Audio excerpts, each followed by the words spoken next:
Hey everyone, just the first in a series of screen caps to get you started with fMRI analysis with SPM12. These slides and the data will all be in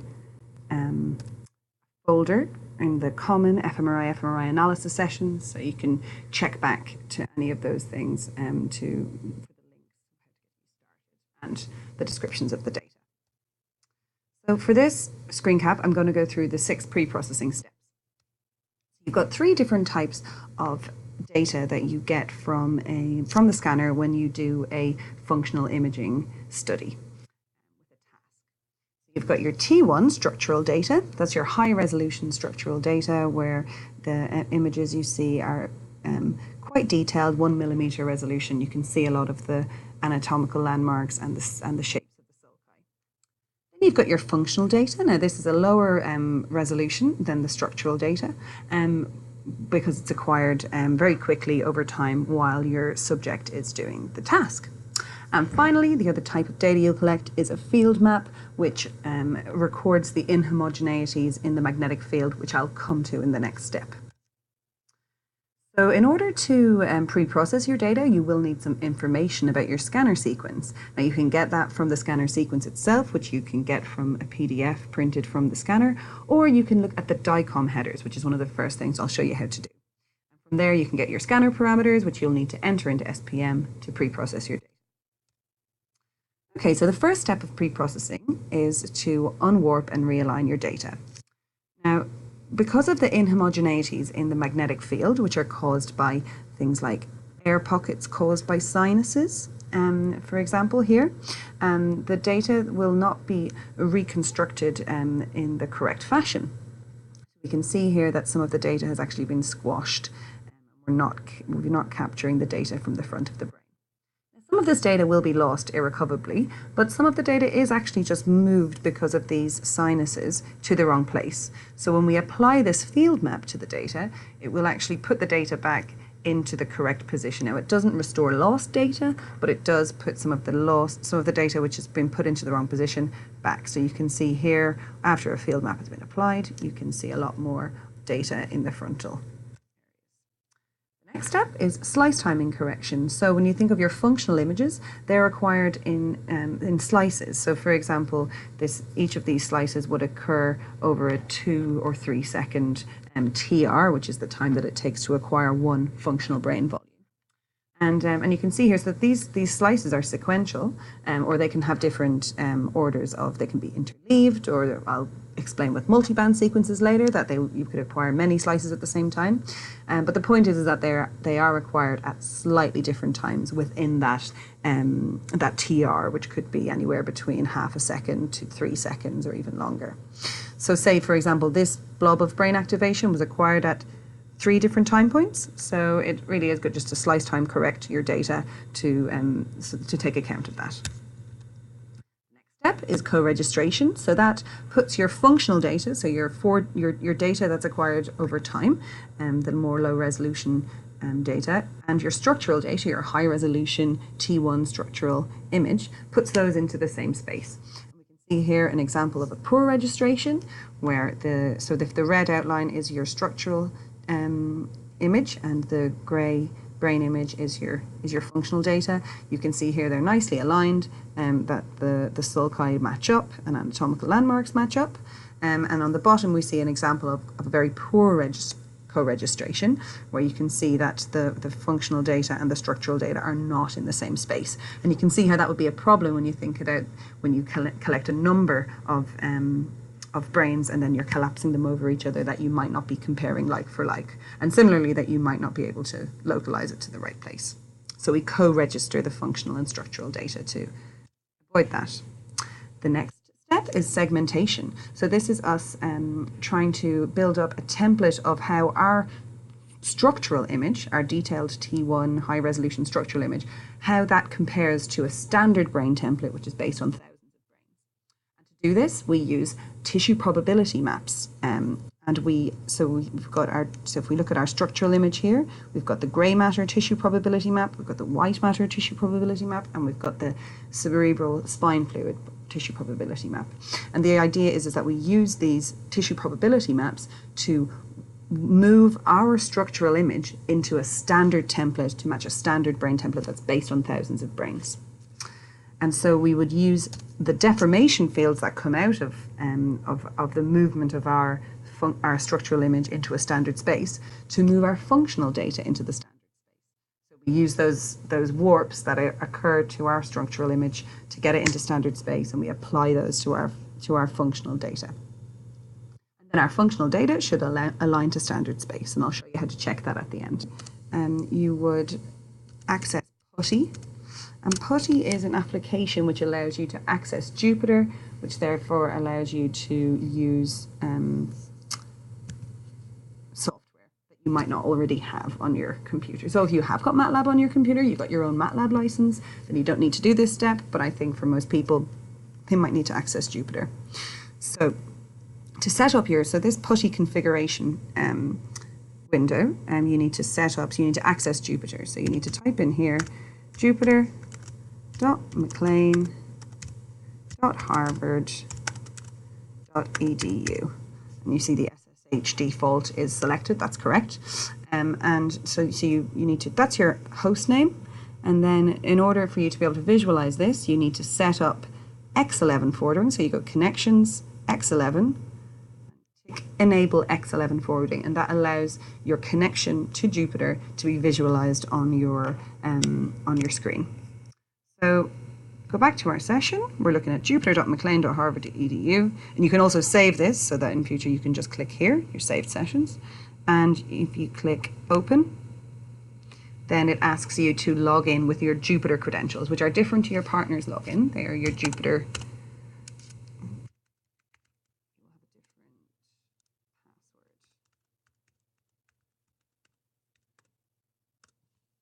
So that's how you log into Jupyter. And then so we want to launch MATLAB from this command line.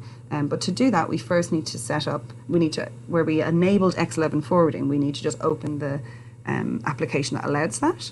So you type in xming, and which will also should already be installed. If not, you can download it online and click xming. And if you just click it, then it will be running. And if you check in your tray, you've got xming running here. And xming is the thing that allows you to type in MATLAB, enter, and then MATLAB comes up on your screen.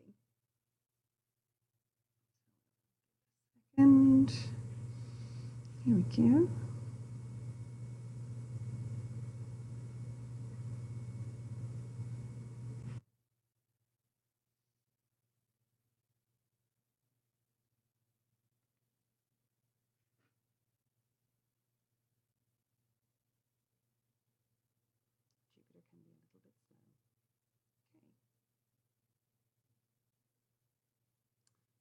This is our MATLAB, and sometimes xming doesn't exactly fill your whole screen, so it's good just to maximize it that way.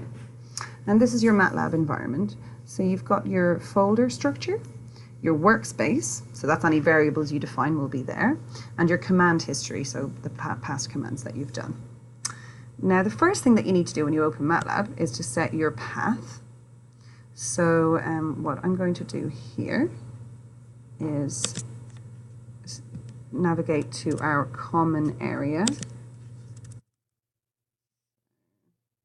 A little bit fiddly.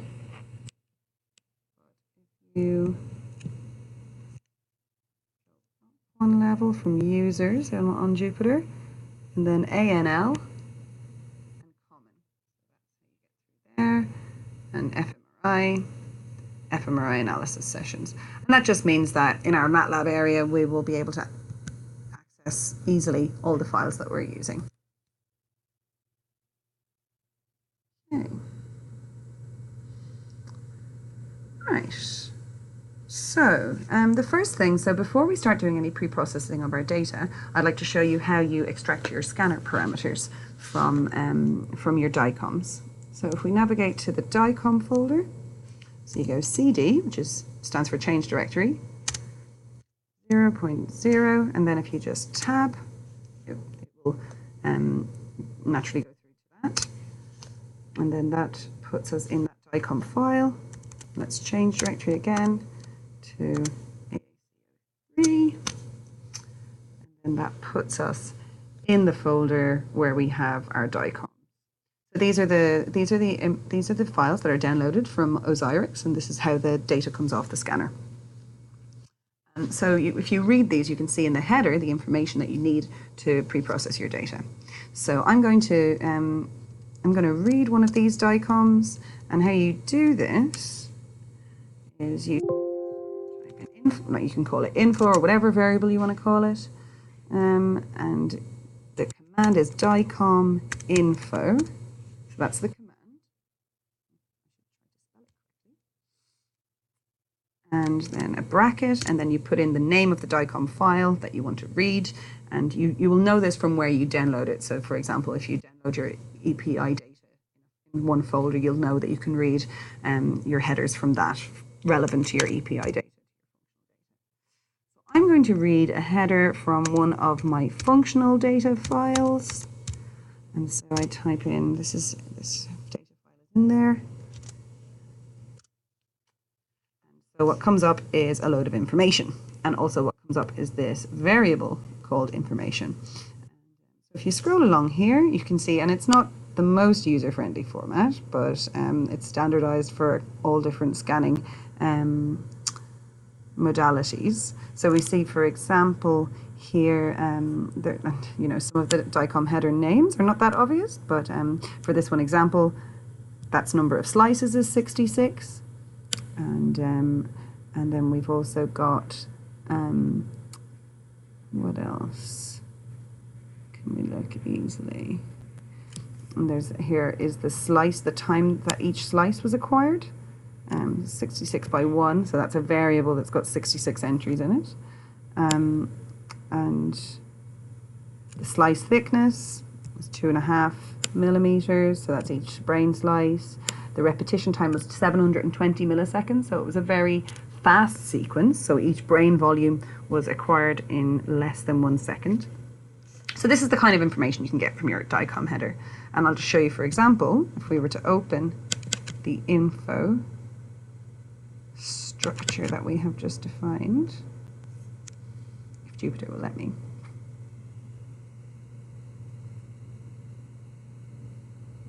Okay, and if we wanted to look at, for example, that variable that had our slice timing in there. So we can see all of these things, and say we want to look at this, which has got our slice timing, those 66 values. So if we double click that one,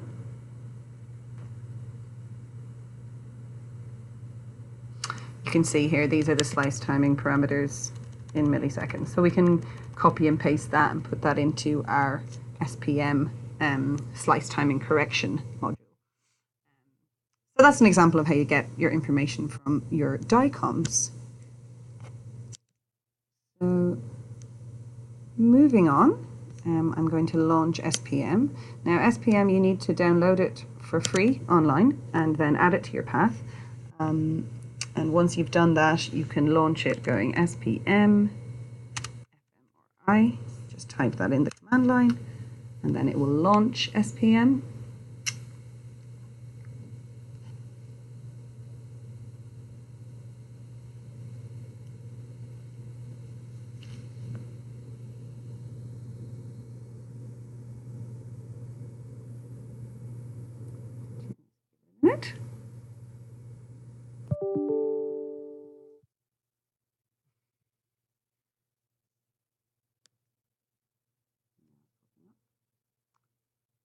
And so in SPM, you get these different windows, and so this is your visualization window, and you'll see as we do analyses that the images will pop up here, and then you've got, this is kind of like a progress bar, and then this is our menu. So this is our menu where we can find most bits of functionality. And I'm going to start off with pre-processing using the batch processor. So I'm going to click on batch. And this is useful because you can add sequential modules to this batch and then save it and then load it and then turn it into scripts, which we will come to. But for now, I'm just going to show you how you would do the 6 pre-processing steps I talked about. Okay, So if you remember, we talked about our field map, and our first step is to process our field map. And so to do that, we go SPM, Tools, Field Map, Calculate VDM. So that's our visual displacement map, I think. And so you select the module, and it comes up here in your module list. And then in this window here is where all the options lie for you to fill in the bits of data to carry out your this module. And then when you click in each individual field here, you can see the options come up below, which you can click and specify, and then also some information comes up in this area. So that's how you navigate through. Okay, so we will, for the first subject, we want to use our field map, and here it's going to be a pre-subtracted phase and magnitude data, which is how the data comes off at least the Prisma scanner at Maclean. So we select that, and so our phase image. So you'll get three different images off the scanner. So you get your phase image, which is the image that tells you the difference between the two images that are required to calculate the field map. So if we specify, click specify, and then, we're in the DICOM area. Okay, preprocess, and we've got, I'm going to use copy 5, field map, copy 5, field map. So in this selection area, you select your folders on this side, and then the files come up that you would want to select, or if you were going to select a folder. So for example, I'll just go back. So you've got copy 5, because this is looking for a file, it's only going to show files in this area. You go field map, and this is asking for the phase image, which it says here. So we go phase, and done. And then our magnitude image, I'm going to specify same thing. And so in this selection pane, it's quite useful. You can click up here in previous, and you can go quickly to where you were before. So that's our magnitude image. Okay. And then field map defaults. You collect here default values, because we're going to enter in the values. And these default values are information about your field map, which you would get from your DICOM headers, which allow you to calculate how it should apply these things. So the 2 echo times, and you will have gotten this from your DICOM. So I'm just going to write these in here. And from the DICOM header, I took this already. So it is, let's see, 10 is our short echo time, and 12.46 is our longer echo time. And this is, so when that was the echo time that the 2 images were obtained at. And we will select to mask the brain. Our blip direction, this is also from the DICOM header, and then 1 is for posterior to anterior, so the direction in which the data was acquired. Total EPI readout time. Now this is something that you need to calculate, which will be in your, it is in your pipeline. So all of this, all of these commands are actually detailed in the pipeline. So our total EPI readout time is something we calculate from our DICOM header, from information in our DICOM headers. And I have calculated that to be 29.7 milliseconds.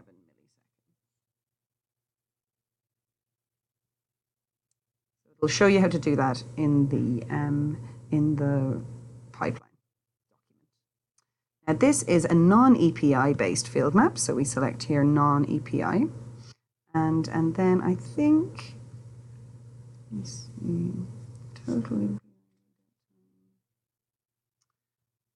And a lot of the defaults are fine here, but you need to select your EPI for unwarping. So this is selecting the first image of your functional data to say this is the data that we're going to be unwarping with this field map.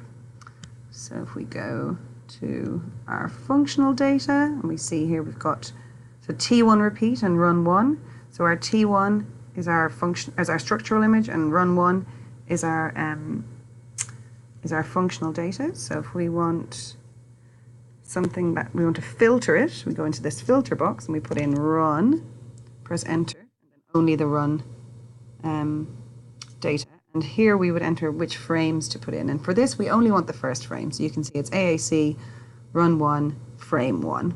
So we would select that.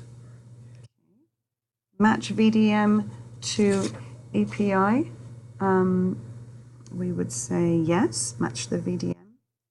And there's a few additional quality control options that you can choose. So I think we might as well write the unwarped EPI and then match the anatomical image to the EPI. So these are just quality control things that we can add, but we might as well say yes to them.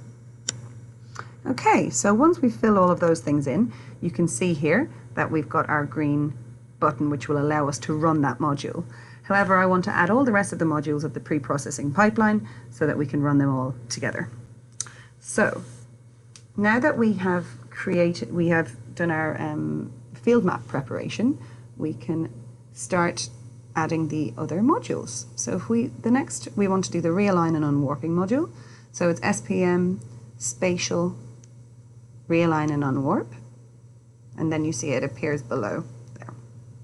Okay, so if we go data, select them. I'm going to turn those. How do I turn those off? Let's do that. Okay, so the data, new session, and then our new session appears here. Now the images, these are the functional images that we want to align to each other and then unwarp using our field map. So if we take the images, we want to specify, and we want to specify our functional data. So we go copy 5, run 1, and then we want to select all of our images. So we want all of our functional images. So we want only things that have run in them, but we want all of them, all of the frames. And so if you type in here INF into the frames box, it will show you all of the frames, so each individual volume that was inquired. Right click here and select all. Then you've got all of your functional volumes, 612 files in there. Now, our pre-calculated phase map is the thing that we've just prepared in our previous step. So we can click, rather than specifying a file, we can actually put a dependency on a previous stage. And here we see our voxel displacement map from the previous module is what is going to feed in there. And so that will automatically align all of the functional data to the first image that's acquired. So if there was any movement, it will try to reduce that, and it will use the unwarping to put the frontal activation back in the correct place. Okay, so the next step is the slice timing correction. So we go temporal, SPM temporal slice timing, and so we need to select our data, new session, and then we need to put a dependency on our realigned images. So we select dependency, and then we want to go realign and unwarp, unwarped images. So it's so that each sequential step of the pre-processing will be fed into the next step. Okay. And now we need to put in our information from our DICOM headers about the slice timing and how that occurred. So we've got our number of slices. I'm going to specify that, and that was 66. We got that from the DICOM header. So it's the number of slices in each volume.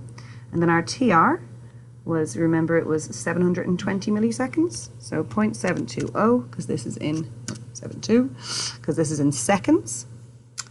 Our TA is the time that the last slice of each volume was acquired. So how you work that out is you do 0.72 minus 0.72, so the TR divided by the number of slices. So that will give you the time at which the last slice was acquired. So for a TR of 72, the last slice was acquired at about 0.7. So that makes sense. Now, in terms of our slice order, so you can have some simple orders where the slices are ascending or descending. So they go from the bottom, they go from the top, or they can be interleaved. Or with more complicated sequences, such as multiband sequences, which acquire multiple slices at the same time, you have a much more complicated slice order, and that was something that we saw in the DICOM headers. So we would specify this slice order, and we would specify the individual times that each slice was acquired. And so we could copy and paste this. Oh, let's see if MATLAB wants to let us.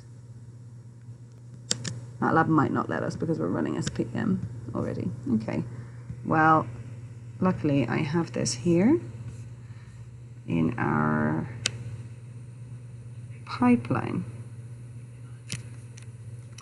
These are the individual slice times.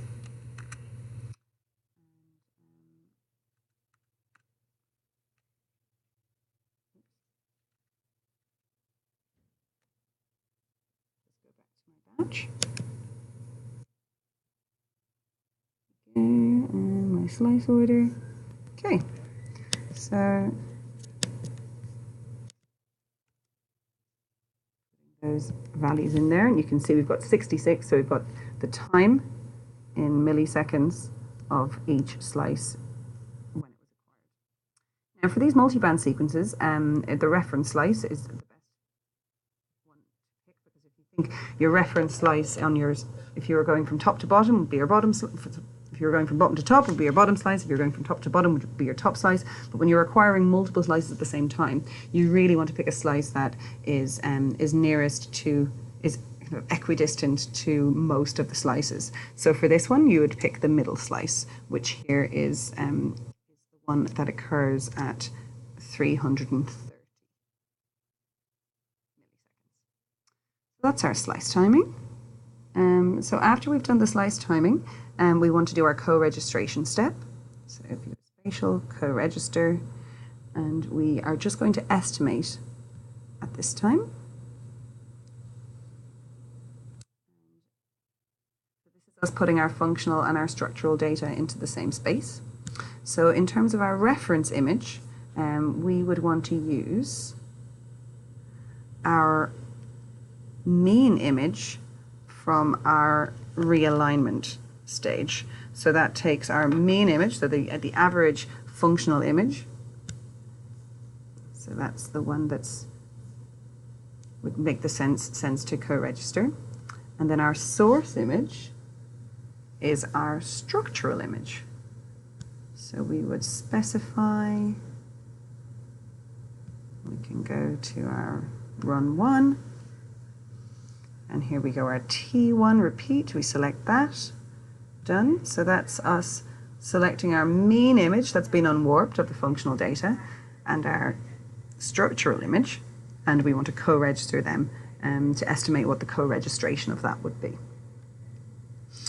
Okay, and after this step, the T1 image will actually overwrite, but not change the name. So you need to be careful to have a separate T1 image for each run of your task in there. Otherwise, they will overwrite each other, and then you'll be using the one that's in the wrong space to co-register with your next functional data that you analyze. So that's just a pitfall to avoid.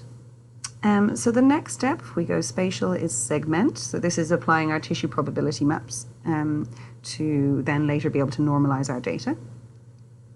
So here we take the output of slice timing correction. So we take our, sorry,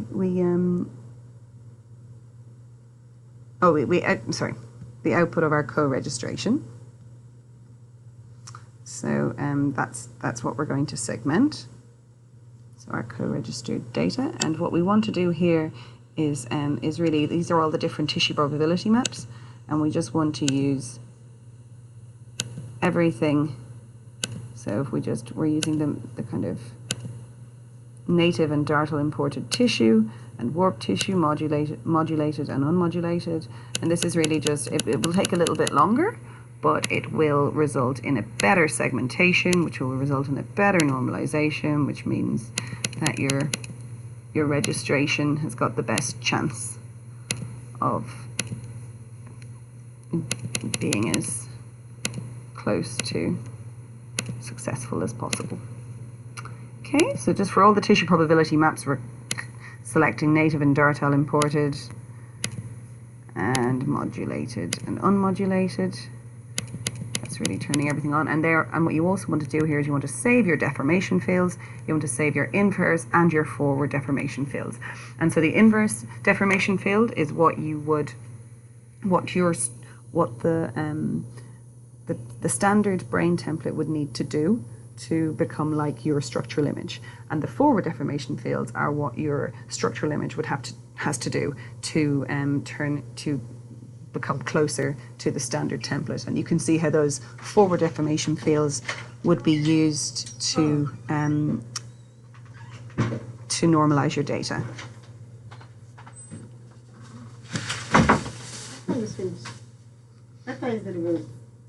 So just, oh, hang on. So I'm sorry. Just what were you saying? Do you need to close this room off? No. It's okay. Okay. What are you leaving? I was going to just stay for another 10 minutes. Is that okay? No, you can, like, is that I'm fine? Back 8 o'clock. Oh, okay. Yeah, great. Okay. Thank you. Mm-hmm. Okay, I'm going to edit that out. Okay, so we save our inverse and forward deformation fields so that we can normalize our data using them. Well, we use our forward ones. Okay, so after we've segmented, the next step is to normalize. And here you will be using normalize right, because you've already estimated your parameters with this segmentation step. And so you take new subject, in the deformation field, you want to use your dependency from your segmentation step, and you want to go your forward deformations. Okay, and the images to right. If your dependency here is also your slice timing corrected issues, images.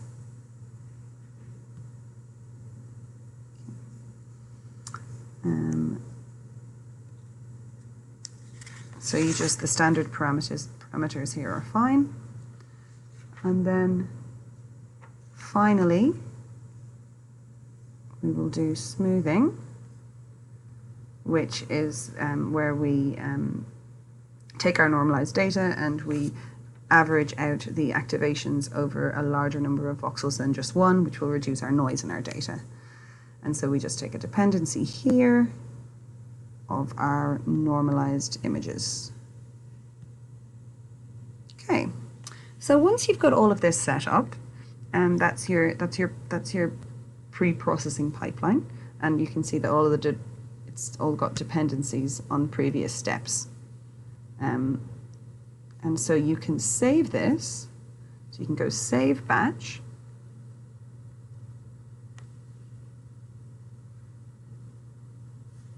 And it's always useful to do so that you can open it and modify it for other people, or then save it and write a script from it. So we will call this AAC 003 . So we save that, and then we will run it. You click the green triangle.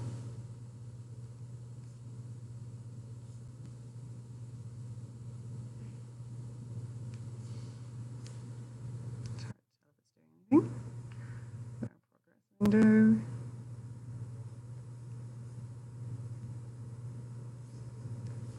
So what you will start to see, here we go. So we can see here in our progress window that it is doing our pre-processing. So it really depends how long this might take. It depends on the size of your data, the number of files, and how it's acquired. Anywhere from, say, 20 minutes to an hour, and also depending on your processor speed. But this is your progress, which tells you each step that it's doing. So it feels kind of satisfying to watch that. And as the steps are carried out, you will see here in your visualization panel, you will see the different steps being visualized. So you will see your unwarping, so you will see how the field map worked. You will also see your structural and functional data, how they've co-registered, and also when you're done, you can check your registration.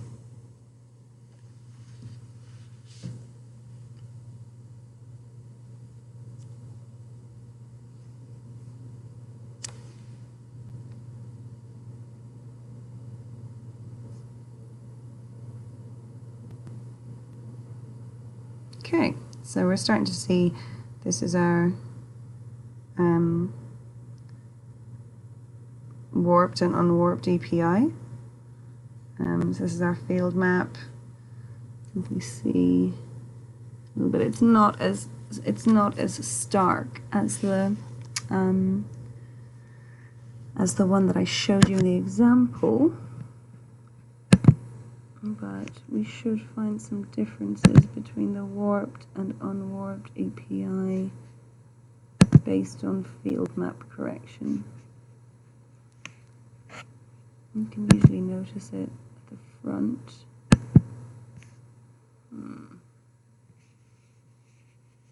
Doesn't seem to be an awful lot, if I'm honest. If we see it's here.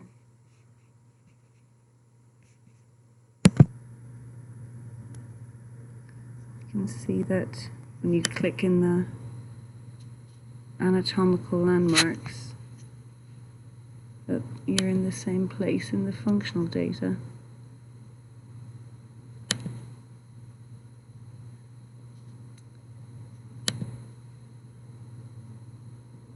And if you click around the edges of the brain,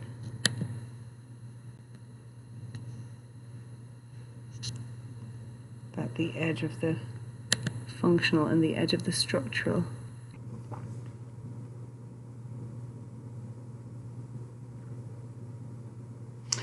So after all of your modules have been carried out, and you can see there for one set of data it took over an hour, which might be something to do with Jupyter being slow. But so once you've finished that, you've got your normalized data there, but you can check your registration.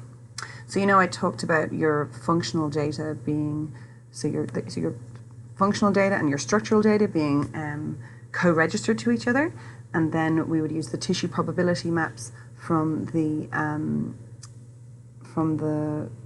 segmentation step to calculate deformation fields, where we would move our functional data towards a standard template. So now we would want to check whether we saw at our co-registration that our functional data and our structural data from our participant were aligned and were co-registered well. But what we want to check now is we want to check whether our smoothed data, so our data that we have pre-processed, and that data SW or SU, SWAU. So that's the prefix. I'm going to select that file, and then I'm going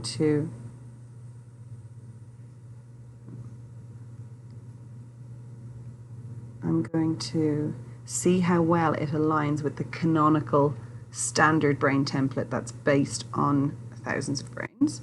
So if I go into SPM12, so this is your standard SPM files that are there, and we've got we go into canonical, and we have our single subject T1.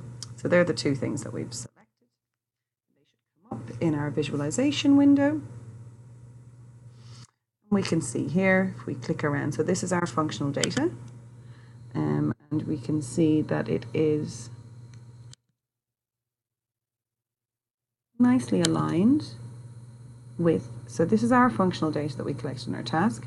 This is the standard template. So it's not our subject's T1 image, it is a standard T1 image that is used for comparing across lots of different brains. And you can see that our pre-processing steps have aligned these two data sets quite nicely. And how you would check this is if you click in the sulci, and you can see that this lines up with how the sulci appear in the functional data. And click around, it's lighter in the functional data and darker in the T1. And also very importantly that the edges are aligned. So I think that looks like a good registration. So we have normalized our functional data to the standard template successfully, so that we can then look at applying conditions to that functional data to look at and group functional data between different subjects.